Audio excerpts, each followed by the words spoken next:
निकाल लागला आणि अब की बार 400 पारचा नारा देणाऱ्या भाजपला यंदा लोकसभा निवडणुकीत स्वबळावर बहुमताचाही आकडा गाठता आलेला नाही। भाजपला यंदा 240 जागांवर विजय मिळवता आला आणि बहुमताची मॅजिक फिगर गाठण्यासाठी एनडीएतील घटक पक्षांना सोबत घेऊनच मोदींना सरकार स्थापन करावं लागणार आहे। दुसरीकडे इंडिया आघाडीला अपेक्षित जागा मिळाल्यामुळे इंडिया आघाडीतील पक्षांनी समाधान व्यक्त केलंय। काँग्रेसने 99 जागांवर विजय मिळवलाय तर इंडिया आघाडीला तब्बल 234 जागांवर विजय मिळवता आलाय। त्यामुळे सत्ता स्थापनेसाठी दोन्ही बाजूंकडून जोरदार तयारी सुरू असल्याची राजकीय वर्तुळात चर्चा आहे। त्याच पार्श्वभूमीवर आज दिल्लीत जोरदार घडामोडी घडणार आहेत।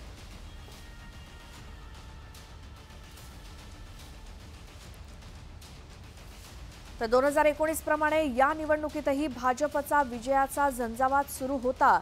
मात्र भाजपच्या विजय रथाला 3 राज्यांनी ब्रेक लावला। पाहुयात ग्राफिक्सच्या माध्यमातून। मोदींचा आणि भाजपचा हा झंझावात, मात्र या झंझावातामध्ये पहिला ब्रेक लावलाय तो म्हणजे शिवसेना उद्धव बाळासाहेब ठाकरे पक्षानं 9 खासदार त्यांचे निवडून आले। दुसरा ब्रेक लागलाय तो राष्ट्रवादी शरदचंद्र पवार पक्षामुळे 8 खासदार त्यांचे निवडून आले।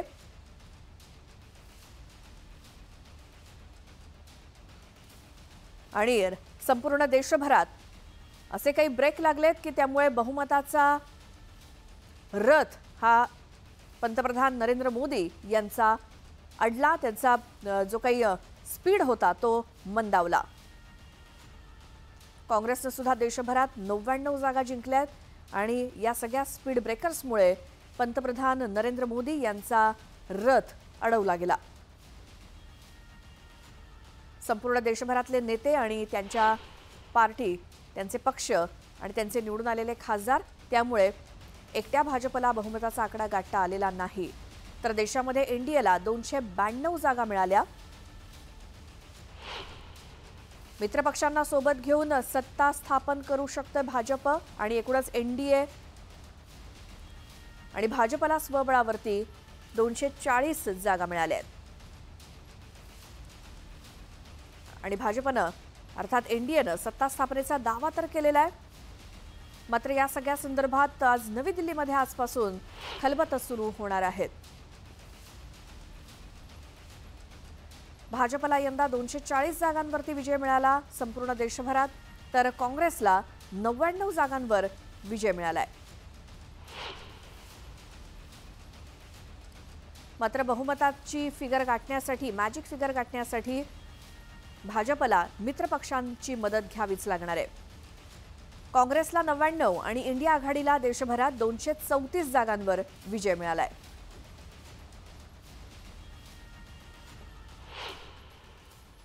तर भाजपला यंदा 240 जागांवरती विजय मिळवता आला आणि बहुमताची मॅजिक फिगर गाठण्यासाठी एनडीएतील घटक पक्षांना सोबत घेऊनच मोदींना सरकार स्थापन करावं लागणार आहे। याच पार्श्वभूमीवर एनडीएची दिल्लीमध्ये आज महत्त्वाची बैठक होणार आहे। पंतप्रधान मोदींच्या निवासस्थानी बैठक होणार आहे आणि एनडीएचे सर्व घटक पक्ष या बैठकीला उपस्थित राहतील।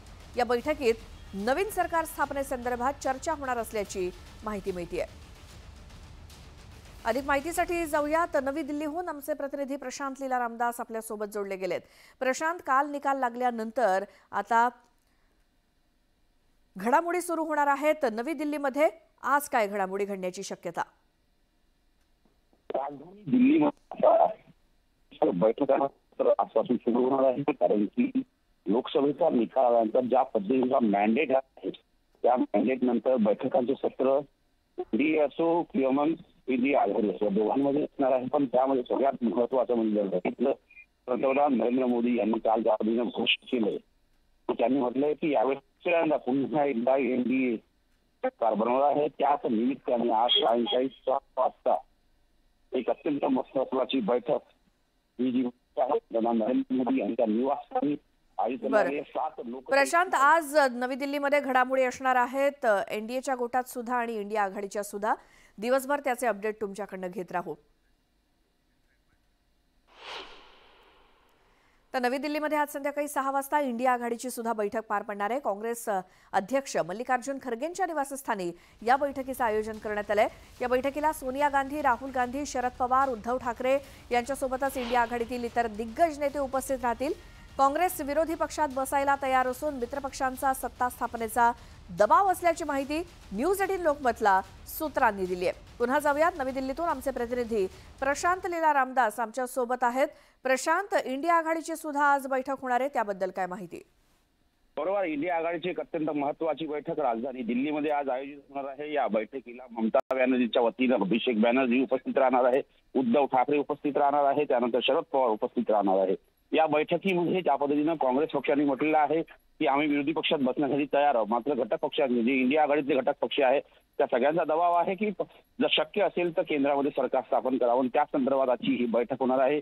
या बैठकीमध्ये जर बघितलं आपण तर इंडिया आघाडीची ही जी बैठक आहे मल्लिकार्जुन खरगे यांच्या राजाजी मार्ग या त्यांच्या शासकीय निवासस्थानी होणार आहे। या बैठकीतून काय निर्णय होतो हे पाहणं अतिशय महत्त्वाचं असणार आहे। बरोबर प्रशांत, धन्यवाद या माहितीसाठी। तर देवेंद्र फडणवीस यांनी सुद्धा प्रमुख नेत्यांची बैठक बोलावली आहे। भाजप कार्यालयामध्ये बैठक होणार असल्याची माहिती मिळते। त्यानंतर देवेंद्र फडणवीस माध्यमांशी संवाद साधण्याची शक्यता आहे। कालच्या लोकसभा निकालानंतर देवेंद्र फडणवीस यांच्या उपस्थितीत भाजपच्या कार्यालयात सर्व नेत्यांची बैठक बोलावण्यात आलेली आहे आणि त्यानंतर देवेंद्र फडणवीस हे माध्यमांशी देखील संवाद साधण्याची शक्यता आहे। भाजपच्या काही प्रमुख नेत्यांची बैठक दुपारी देवेंद्र फडणवीस यांनी भाजप कार्यालयात बोलावली आहे। महाराष्ट्र आणि एकूणच देशभरातला निकाल पाहता महाराष्ट्रामध्ये तर भाजपला यश मिळवता आलं नाही आणि त्याच पार्श्वभूमीवर आज बैठकीचं आयोजन करण्यात आलंय। अधिक माहितीसाठी जाऊयात, आमचे प्रतिनिधी तुषार उपणवर आपल्या सोबत आहेत। तुषार, कालच्या निकालानंतर देवेंद्र फडणवीसांनी भाजपच्या नेत्यांची आज बोलावलेली बैठक, त्याबद्दल काय माहिती? श्वेता, देवेंद्र फडणवीसांनी आज तातडीची बैठक बोलवलेली आहे। त्या बैठकीमध्ये भाजपचे प्रमुख नेते कोर सदस्य असतील। नेमकं महाराष्ट्रातील मुंबईमध्ये असेल, मराठवाड्यामध्ये असेल, विदर्भामध्ये असेल, पश्चिम महाराष्ट्रामध्ये असेल, प्रत्येक विभागामध्ये भाजपला मोठा फटका बसलेला आहे। तर हा नेमका फटका का बसला? उमेदवार हे चुकीचे दिले गेले या संदर्भात आता अनेक जर आपल्याला भाष्य करताना पाहायला मिळतात। उमेदवार हे योग्य वेळेला दिले नाहीत या संदर्भात भाष्य करताना पाहायला मिळतात। जागा वाटपाचा तिढा हा खूप उशिरा सुटला या संदर्भात भाष्य करताना पाहायला मिळतात। हे प्रमुख 3 मुद्दे आहेत की उमेदवार उशिरा दिला, उमेदवार चुकीचा दिला आणि उमेदवार हा जर लवकर दिला असता तर हे चित्र पाहायला मिळालं नसतं। तर या 3 मुद्द्यांवरती आज देवेंद्र फडणवीस सर्व सहकाऱ्यांसोबत चर्चा करताना पाहायला मिळणार आहे। कारण की भाजपला उत्तर प्रदेश नंतर महाराष्ट्रामध्ये खूप मोठा फटका बसलेला आहे। भाजपला एक हाती जी मॅजिक फिगर गाठायची होती ती मॅजिक फिगर गाठण्यासाठी उत्तर प्रदेश आणि महाराष्ट्र ही 2 प्रमुख राज्य त्यांच्यासाठी महत्त्वाची असतात। 2014 ची निवडणूक असेल, 2019 ची निवडणूक असेल, या दोन्ही वेळेला जेव्हा पंतप्रधान नरेंद्र मोदी झाले तेव्हा भाजपसाठी महाराष्ट्र आणि उत्तर प्रदेश या 2 राज्यांनी भरघोस असे खासदार संसदेत पाठवताना पाहायला मिळाले होते। मात्र 2024 साली आता भाजपला एक हाती सत्ता मिळवता येत नाही, याचं कारणच आहे की उत्तर प्रदेश आणि महाराष्ट्र। बरोबर, आणि या सगळ्याच मंथन करण्यासाठी कदाचित आजची ही बैठक असेल। धन्यवाद तुषार या माहितीसाठी।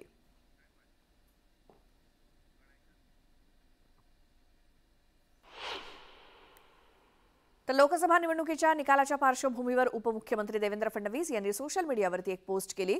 देशातल्या जनतेनं एनडीएला बहुमत प्रदान केलं असून पंतप्रधान नरेंद्र मोदी हे सलग 3ऱ्यांदा भारताचे पंतप्रधान होणार आहेत। मी त्यांचे आणि देशभरातील सर्व कार्यकर्त्यांचं अभिनंदन करतो, असं आपल्या पोस्टमध्ये देवेंद्र फडणवीस म्हणाले।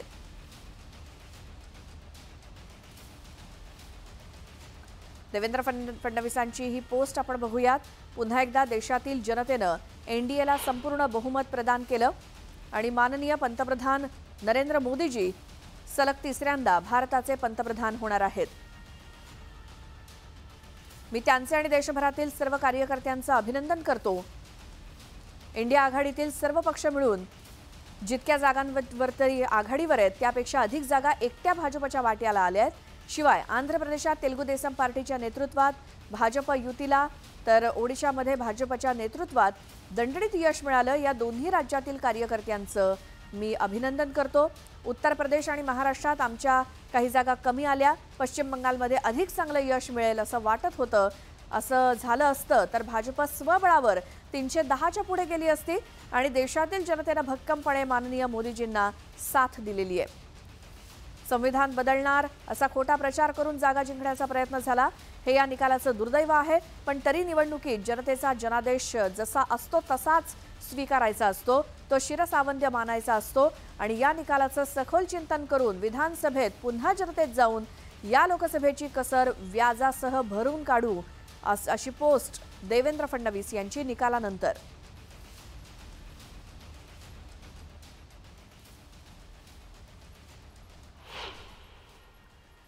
राज्यामध्ये लोकसभा निवडणुकीचा अखेरचा निकाल लागला, तो बीड मतदारसंघाचा आणि पंकजा मुंडेंना इथे पराभवाचा धक्का बसला. अखेरपर्यंत चुरशीची ठरलेल्या या लढतीचं निवडणुकीचं पारडं सतत बदलत होतं. 27व्या फेरीपर्यंत आघाडीवरती असलेल्या पंकजा मुंडे 28व्या फेरीत पिछाडीवर गेल्या. त्यानंतर काही मतांच्या फरकानं दोन्ही उमेदवारांमध्ये चुरस सुरू होती. शेवटी तर शरदचंद्र पवार राष्ट्रवादी पक्षाचे बजरंग सोनावणे हे फक्त 700 मतांनी आघाडीवर होते. यानंतर 31व्या फेरीनंतर सोनावणे 100पेक्षा कमी मतांनी आघाडीवर असल्याचं दिसून आलं. मग पंकजा मुंडेंनी फेरमतमोजणीची मागणी केली आणि नाट्य अधिकच वाढलं. अखेर फेर मतमोजणीत बजरंग सोनावणे 6,500पेक्षा जास्त मतांनी आघाडीवर असल्याचं जाहीर झालं आणि बीडमधल्या नाट्यावरती पडदा पडला. पंकजा मुंडेंना इथे पराभवाचा धक्का सहन करावा लागलाय. बीड जिल्ह्यातल्या माझ्या तमाम मतदारांनी मला जो आशीर्वाद दिलाय, या मायबाप जनतेचा मी आभारी आहे. बीड जिल्ह्यातली जनता सत्यवादी आहे आणि हा विजय सत्याचा आहे. या ठिकाणी पाहिलं तर या ठिकाणी समर्थक आहेत. काय सांगाल, विजय झालेला आहे, कशा पद्धतीच्या भावना तुमच्या? आज या ठिकाणी धनशक्तीच्या विरुद्ध जनशक्तीचा हा विजय आहे. धनशक्तीच्या विरुद्ध जनशक्तीचा हा विजय आहे. अच्छा, आता काय नेमकं भावना असतील तुमच्या? भावना म्हणजे की बीड जिल्ह्यामध्ये खूप गेल्या कित्येक दिवसापासून या ठिकाणी जाती आणि सामाजिक तेढ निर्माण करण्याचा प्रयत्न काही लोकांच्या वतीने झाला. अनेक शक्तींचा गैरवापर करण्यात आला, परंतु मनोजदादा जरांगे पाटलांचा हा विजय या ठिकाणी असल्याचा आम्ही सर्व जिल्हावासी मराठा आरक्षणाचा मुद्दा या निवडणुकीमध्ये होता आणि त्याचाच हा परिणाम आहे का? हा त्याचाच परिणाम आहे नक्की. आणि 100% जरांगे पाटलामुळेच हा विजय झालेला आहे हे आम्ही मान्य करतो. जातीवादाच्या संदर्भामध्ये बरंच बोललं जात होतं, खरंच तशा पद्धतीने झालं होतं का? नेमका काय प्रकार होता? मराठा समाज हा कधी जातीवाद करत नाही. मराठा समाजानं जातीवादावर कधी प्रचार केलेला नाही. मराठा समाजाचे आज बघायला गेलं, मराठा समाजाचे जो गाव आहेत त्या गावामध्ये 40% मतदान हे विरोधी पक्षाला झालेलं आहे. त्यामुळे आज आमचा मराठा समाजाचा कुठलाही जातीवादाचा मुद्दा झालेला नाहीये. मराठा समाजानं कुठल्याही प्रकारचा जातीवाद केलेला नाही. आता ज्या पद्धतीने आपण पाहतोय काटेकी टक्कर होती आणि शेवटच्या क्षणापर्यंत तुम्ही आजही इथलचं हे मैदान सोडलेलं नाहीये, आजही उत्सुकता होती. आता ज्या पद्धतीने 6,500 मतांनी हा विजय आहे, या विजयाचं सर्वस्वी श्रेय कोणाला जाऊ? गोरगरीब गरजवंत मराठा समाजाच्या सर्व ह्यांना म्हणजे मतदारांना जातं आणि सर्व मुस्लिम बांधव हा सिंहाचा वाटा आहे या विजयामध्ये. त्याच्यामुळे जरांगे पाटील फॅक्टर हा बीडमध्ये चाललेला आहे आणि ते सत्य आहे. आपण पाहतोय या ठिकाणी मोठ्या संख्येने या ठिकाणी कार्यकर्ते जल्लोष करतायत. तर दुसरीकडे मुंबईत शिवसेना ठाकरे पक्षाचे उमेदवार अमोल कीर्तीकर यांचा सुद्धा अगदी निसटता पराभव झाला. मुंबई उत्तर पश्चिम मतदारसंघात नाट्यमयरित्या मोठा उलटफेर झाला. शिंदेंच्या शिवसेनेचे उमेदवार रवींद्र वायकर हे अवघ्या 48 मतांनी विजयी झाले आणि कीर्तीकरांच्या या पराभवावरती शिवसेना ठाकरे गटाचे पक्षप्रमुख उद्धव ठाकरे यांनी सुद्धा प्रतिक्रिया दिली.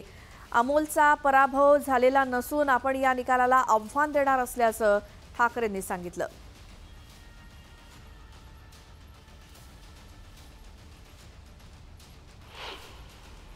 चा अजून पराभव जाहीर झालेला नाही, कारण तिकडे नक्की गडबड आहे. आम्ही विचार करतोय कदाचित ती निवडणूकच आम्ही चॅलेंज देऊ निवडणुकीला, कारण एकूणच गडबड घोटाळा दिसतोय तिकडे. पहिल्यांदा ईव्हीएम मध्ये काय मतमोजणी झाली, मग पोस्टरमध्ये काय, तर आम्ही अजून तिकडे तो विषय सुरू आहे, पण बहुतेक आम्ही ती निवडणूक चॅलेंज करू.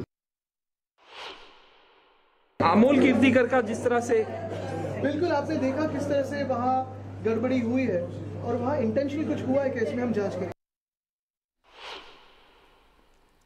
मुंबईमध्ये महायुतीला मोठा फटका बसला। मुंबईतल्या 6 पैकी फक्त 2 जागांवरती महायुतीचे उमेदवार जिंकले, तर 4 जागांवर महाविकास आघाडीचे उमेदवार विजयी झाले। त्यामुळे मुंबईचा किंग उद्धव ठाकरे हेच मतदारांनी ईव्हीएम मधून दाखवून दिलं। दक्षिण मुंबईतून उबाठाचे अरविंद सावंत, दक्षिण मध्य मुंबईतून अनिल देसाई, तर उत्तर पूर्वमधून उबाठाचे संजय दिना पाटील विजयी झालेत, तर उत्तर मुंबई मतदारसंघातून भाजपचे पियुष गोयल विजयी झाले।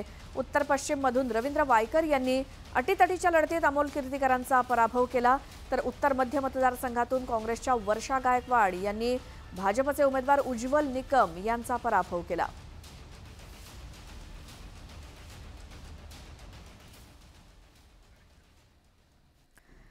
आणि आता एक सविस्तर बातमी पाहूया, ती म्हणजे भाजपने दिलेली अब की बार 400 पारची घोषणा अखेर फेल गेली आणि मागील 2 दशकामध्ये भाजपची ही घोषणा पहिल्यांदाच निवडणुकीमध्ये चालली नाही।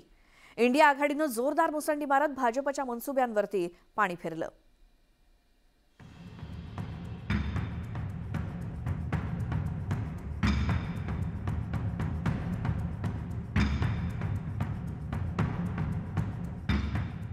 भाजपनं एनडीएतील सहकारी पक्षांच्या मदतीनं बहुमताचा आकडा गाठलाय।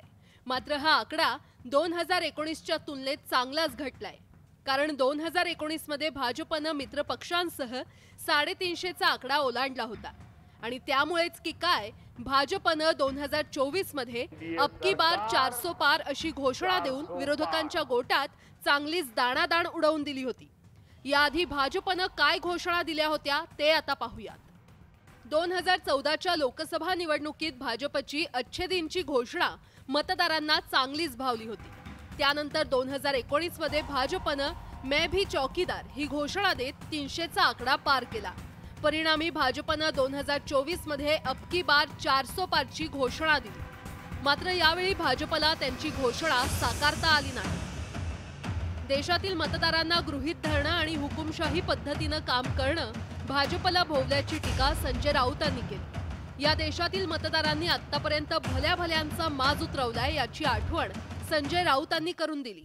बात ऐसी है कि महाराष्ट्र ने, उत्तर प्रदेश ने, पश्चिम बंगाल ने सबसे बड़ा खेला किया है। जहां जहां मोदी जी और अमित शाह ने अन्याय किया, अत्याचार किया है, वो सभी स्टेट उनके खिलाफ चले गए। खास करके महाराष्ट्र में भाजप आणि एनडीएनं बहुमताचा आकडा गाठलाय।